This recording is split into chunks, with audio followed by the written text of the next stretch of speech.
Hi guys, I am back and it is my turn to read to you. I'm going to be reading to you chapter 6, which is called The Giants. And sorry to disappoint you, but there will be no distractions today, unless one of my cats come in the room. My children are not home. I know some of you are getting a kick out of the distractions, but they're not here today, okay? So I'm going to start reading. I hope that you guys are enjoying this book, and I just want you guys to know that we really miss you so much. You can feel free to contact us at Dojo if you want to chat. Me and Miss Carp both answer our Dojo messages all the time, and that paper we mailed home to you, there's a way that you can text us. All you got to do is open a new message and send a certain number. It's on that paper, and you can text us through there too. So if you want to get in contact with us, you can do that, okay? But I'm going to start reading now. The Giants. But if you were so nice and friendly, Sophie said, then why did you snatch me from my bed and run away with me? Because you saw me, the big friendly giant answered. If anyone is ever seeing a giant, he or she must be taken away hip switch. Why? Asked Sophie. Well, first of all, said the BFG, human beings is not really believing in giants, is they? Human beings is not thinking we exist. I do, Sophie said. Ah, but that is only because you has seen me, cried the BFG. I cannot possibly allow anyone, even little girls, to be seeing me and staying at home. The first thing you would be doing, you would be scuttling around, yodeling the news that you were actually seeing a giant, and then a great giant hunt, a mighty giant look and see, would be starting up all over the world, with the human beings all rummaging for the great giant you saw and getting wildly excited. People would be coming rushing and bushing after me with goodness knows what, and they would be catching me and locking me in a cage to be stared at. They would be putting me into the zoo or the Buckram house with all those squiggling hippo dumplings and crocodilies. There's a picture here too.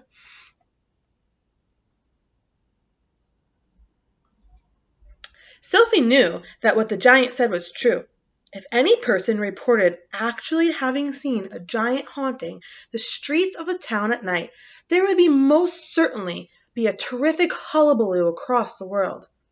I will bet you, the BFG went on, that you would have been splashing the news all over the wonky world, wouldn't you, if I hadn't wiggled you away? I suppose I would, Sophie said. And that would never do, said the BFG. So what will happen to me now? Sophie asked. If you do go back, you will be telling the world, said the BFG. Most likely on the telly bunkin' box and the radio squeaker. So you will have to just be staying here with me for the rest of your life. Oh, no, cried Sophie. Oh, yes, said the BFG. But I'm warning you not ever go to whiffling about out of this cave without I is with you or with me be coming to an ucky-mucky end. I is showing you now who is going to eat you up if they ever catching you even one tiny little glimpse of you. Here's another picture. The giant talks funny. It's hard to read. The big friendly giant picked Sophie off the table and carried her to the cave entrance. He rolled the huge stone to the one side and said, Peep out over there, little girl, and tell me what you is seeing. Sophie, sitting on the BFG's hand, peeped out of the cave. The sun was up now and shining fiery hot over the great yellow wasteland with its blue rocks and dead trees. Is you seeing them? The BFG asked. Sophie, squinting through the glare of the sun, saw several tremendous tall figures moving among the rocks about 500 yards away. 3 or 4 others were sitting quite motionless on the rocks themselves. This is giant country, said the BFG said. Those is giants. Every one. It was a brain-boggling sight. The giants were all naked, except for a sort of short skirt around their waist. Oh, that's the picture that I just showed you. I'll show you again.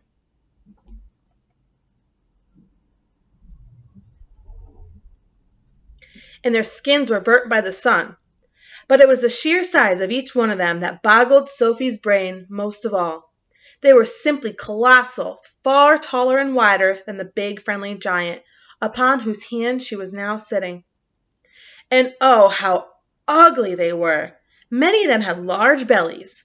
All of them had long arms and big feet. They were too far away for their faces to be seen clearly, and perhaps that was a good thing.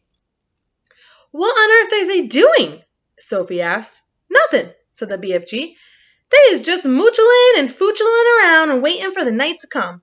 And then they'll be galloping off to places where people is living to find their suppers." "You mean to Turkey?" Sophie said. "Bone-crunching giant will be galloping to Turkey, of course," said the BFG.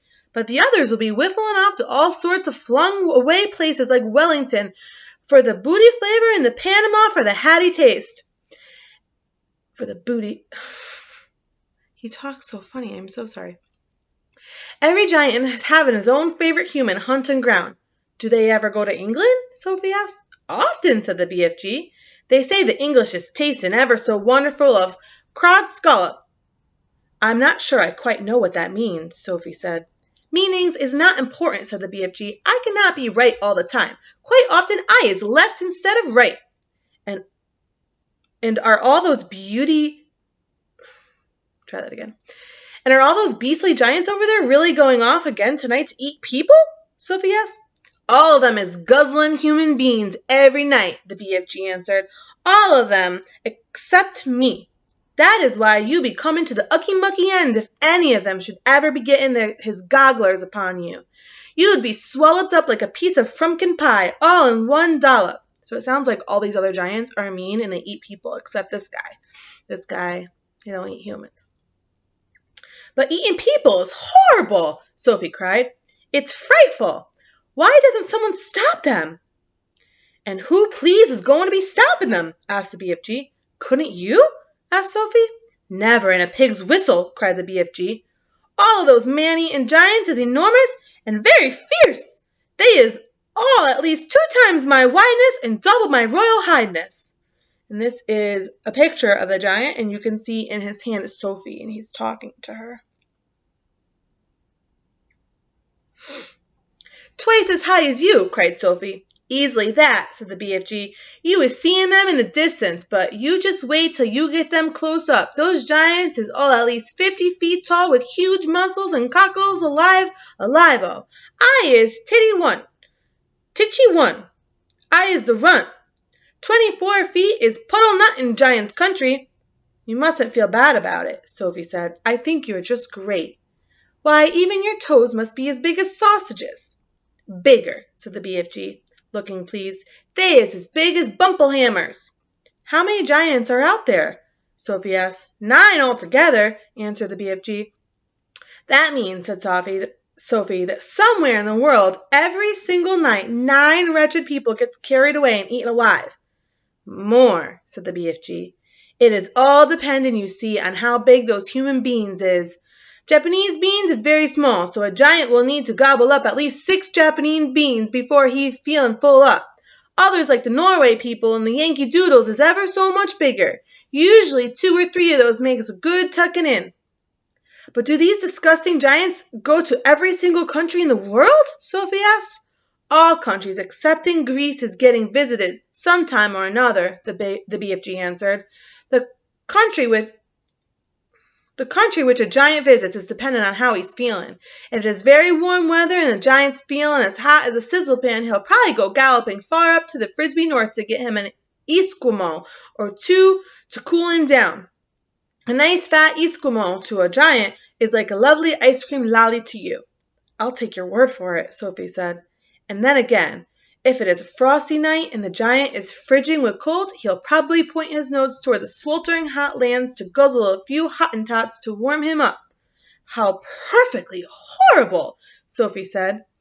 "Nothing hots a cold giant up like a hot Hottentot," said the BFG.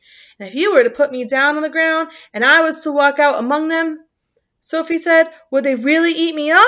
"Like a whiffle swiddle," cried the BFG. "And what is more, is you so small they wouldn't even have to chew you. The first one is to be seeing you would pick you up in his fingers, and down you go like a drop of drain water." "Let's go back inside," Sophie said. "I hate even watching them." And that's the end of that chapter. I'm sorry it was so mumble-jumbled, but the words of the BFG. He talks really horribly. So when you're reading it on the story, it's really hard to read. And some of his words he says really, really weird. Like, he actually doesn't say human beings. He calls it human beans, like a bean that you would eat. If you saw the text, you could see what I mean. It's actually kind of funny to see. So hope you're enjoying it. Miss Carp is posting all kinds of work on Google Classroom for you to answer about the BFG. Nothing too crazy, but enough for you to see how you're doing, if you're understanding what you're reading. And like always, we miss you so, so, so much. And we really, really hope we get to see you soon. But if not, you'll see us here. Okay? See you later.